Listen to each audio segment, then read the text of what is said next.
வரும் 1ஆம் தேதி இடைக்கால பட்ஜெட் தாக்கல் செய்யப்பட உள்ள நிலையில் சேலம் பகுதியில் இருந்து ரயில்வே தொடர்பான பல்வேறு கோரிக்கைகளும் முன்வைக்கப்படுகின்றன.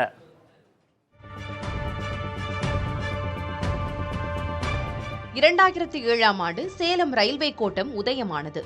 தெற்கு ரயில்வேயில் அதிக வருவாய் ஈட்டித் தரும் இந்த ரயில்வே கோட்டத்தில் பயணிகளுக்கான சேவை எதிர்பார்த்த அளவில் இல்லை என புகார் எழுந்திருக்கிறது.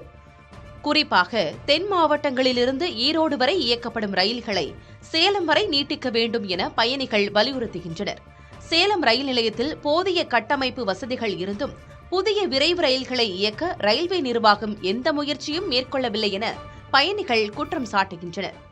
பெரிய குறை சேலம் மாவட்ட மக்களுக்கு இருப்பது என்னவென்றால், சேலத்திலே தலைமையகமாக வைத்து ஒரு கோட்டம் உருவாக்கப்பட்டு இத்தனை ஆண்டுகளாகி இன்றைக்கு கிட்டத்தட்ட 1000 கோடிக்கு மேல் ஆண்டு வருமானத்தை ஈட்டக்கூடிய ஒரு வாய்ப்பு இருந்தும் சேலத்திலிருந்து புறப்பாடு என்கிற வகையிலே விரைவு வண்டிகளுக்கான அந்த புறப்பாடு சேலத்திலிருந்து இல்லை.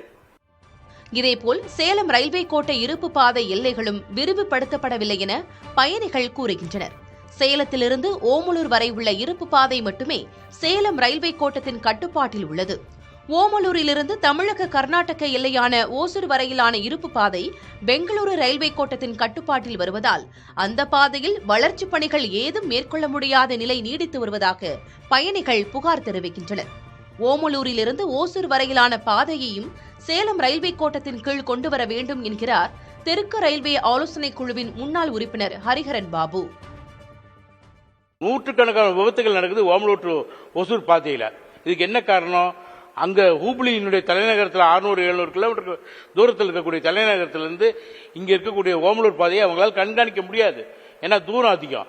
அதனால ஓமலூர் ஒசூர் 144 கிலோமீட்டர் கொண்ட பாதையை சேலம் கோட்டத்துடன் இணைக்கப்பட வேண்டும்.